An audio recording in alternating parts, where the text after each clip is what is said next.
মাছ ভাজাটা হোক।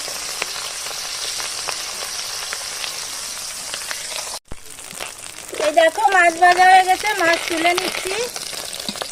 এরপরে আবার ছোট মাছগুলি ভাজবো।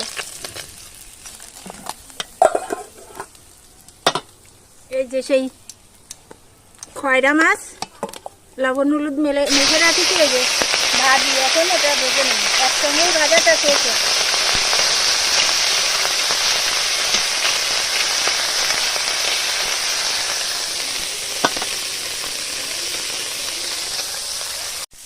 এই দেখো মাছ উল্টায় নিচ্ছি। এই যে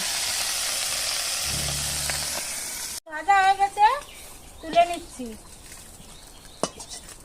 দেখো ভাজা হয়ে গেছে। এই যে